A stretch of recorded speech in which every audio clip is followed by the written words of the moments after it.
विभूति द्वादशी व्रत में राजा पुष्पवाहन की कथा। भगवान श्री कृष्ण ने कहा, महाराज, अब मैं भगवान विष्णु के विभूति द्वादशी नामक सर्वोत्तम व्रत का वर्णन कर रहा हूँ, जो संपूर्ण देवगणों द्वारा अभिवंदित है। बुद्धिमान मनुष्य कार्तिक, वैशाख, मार्गशीर्ष, फाल्गुन अथवा आषाढ़ मास में शुक्ल पक्ष की दशमी तिथि को स्वल्पाहार कर श्याम कालिक संध्योपासना से निवृत्त हो, इस प्रकार का नियम ग्रहण करे। प्रभु, मैं एकादशी को निराहार रहकर भगवान जनार्दन की भली भांति अर्चना करूँगा और द्वादशी के दिन ब्राह्मण के साथ बैठकर भोजन करूँगा। केशव, मेरा यह नियम निर्विघ्नता पूर्वक पूर्ण हो जाए और फलदायक हो। फिर रात में ओम नमो नारायणाय मंत्र का जप करते हुए सो जाए। प्रातः काल उठकर स्नान जप आदि करके पवित्र हो श्वेत पुष्पों की माला एवं चंदन आदि से भगवान पुंडरीकाक्ष का पूजन करे। 1 वर्ष तक प्रतिमास क्रमश भगवान के 10 अवतारों तथा दत्तात्रेय और व्यास की सुवर्णमयी प्रतिमा का स्वर्ण निर्मित कमल के साथ दान करना चाहिए। उस समय छल कपट पाखंड आदि से दूर रहना चाहिए। राजन, इस प्रकार यथाशक्ति 12 द्वादशी व्रतों को समाप्त कर वर्ष के अंत में गुरु को लवण पर्वत के साथ गौ सहित शैया दान करना चाहिए। व्रती यदि संपत्तिशाली हो तो उसे वस्त्र, श्रृंगार सामग्री और आभूषण आदि से गुरु की विधि पूर्वक पूजा कर ग्राम अथवा गृह के साथ भूमि का दान करना चाहिए। साथ ही अपनी शक्ति के अनुसार अन्य ब्राह्मणों को भी भोजन कराकर उन्हें वस्त्र, गौदान, रत्न समूह और धन राशियों द्वारा संतुष्ट करना चाहिए। स्वल्प धन वाला व्रती अपनी सामर्थ्य के अनुसार दान करे तथा जो व्रती परम निर्धन हो किंतु भगवान माधव के प्रति उसकी प्रगाढ़ निष्ठा हो तो उसे 3 वर्ष तक पुष्पार्चन की विधि से इस व्रत का पालन करना चाहिए। जो मनुष्य उपर्युक्त विधि से विभूति द्वादशी व्रत का अनुष्ठान करता है वह स्वयं पाप से मुक्त होकर अपने 100 पीढ़ियों तक के पितरों को तार देता है। उसे 1 लाख जन्मों तक न तो शोकरूप फल का भागी होना पड़ता है, न व्याधि और दरिद्रता ही घेरती है तथा न बंधन में ही पड़ना पड़ता है। वह प्रत्येक जन्म में विष्णु अथवा शिव का भक्त होता है।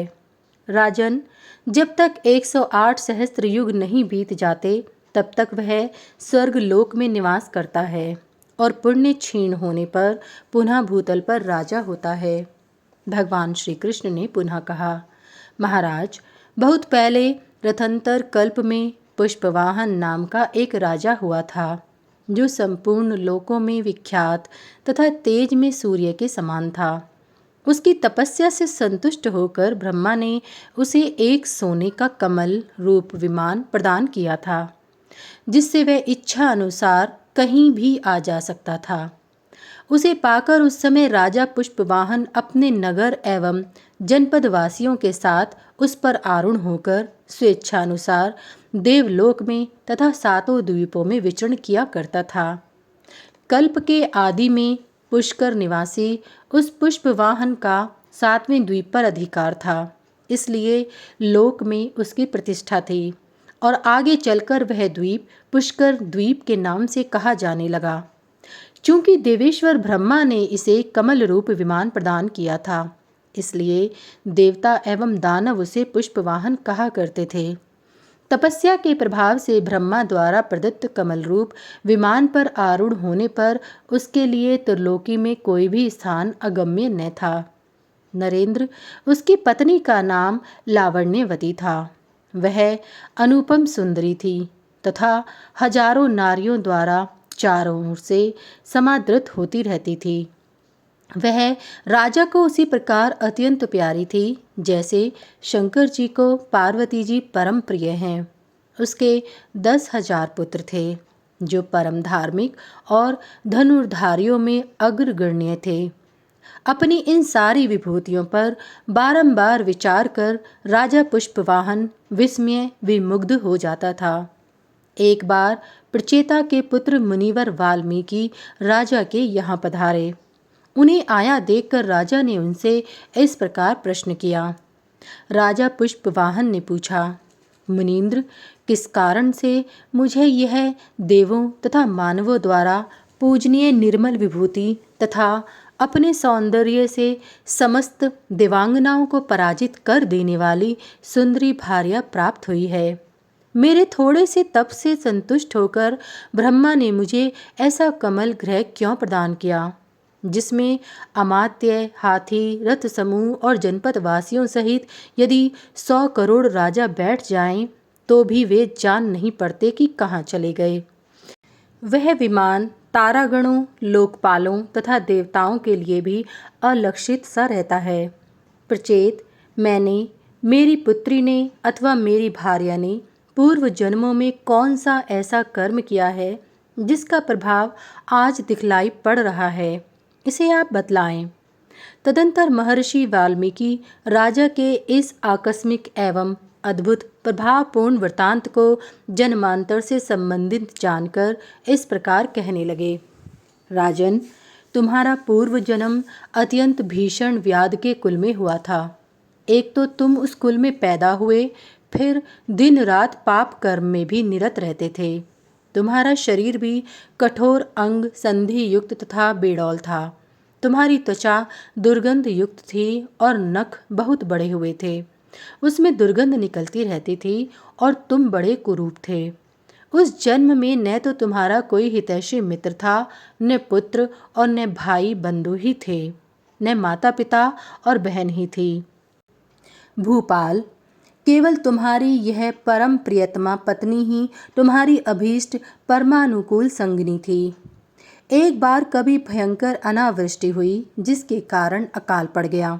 उस समय भूख से पीड़ित होकर तुम आहार की खोज में निकले, परंतु तुम्हें कुछ भी जंगली कंद मूल फल आदि कोई खाद्य वस्तु प्राप्त नहीं हुई।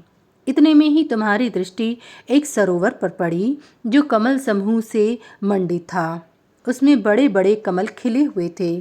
तब तुम उसमें प्रविष्ट होकर बहुसंख्यक कमल पुष्पों को लेकर वैदिश नामक नगर विदिशा नगरी में चले गए। वहाँ तुमने उन कमल पुष्पों को बेचकर मूल्य प्राप्ति के हेतु पूरे नगर में चक्कर लगाया। सारा दिन बीत गया पर उन कमल पुष्पों का कोई खरीदार न मिला। उस समय तुम भूख से अत्यंत व्याकुल और थकावट से अतिशय क्लांत होकर पत्नी सहित एक महल के प्रांगण में बैठ गए। वहाँ रात्रि में तुम्हें महान मंगल शब्द सुनाई पड़ा।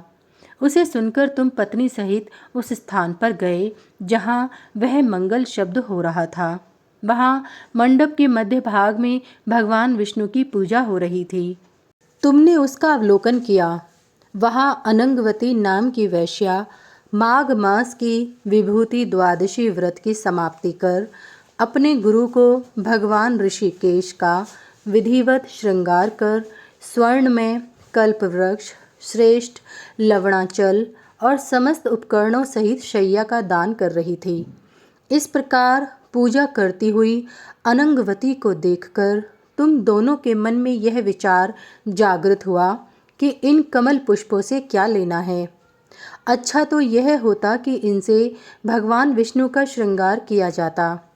नरेश्वर, उस समय तुम दोनों पति पत्नी के मन में ऐसी भक्ति उत्पन्न हुई और इसी अर्चा के प्रसंग में तुम्हारे उन पुष्पों से भगवान केशव और लवणाचल की अर्चना संपन्न हुई तथा शेष पुष्प समूहों से तुम दोनों ने शैया को भी सब ओर से सुसज्जित किया।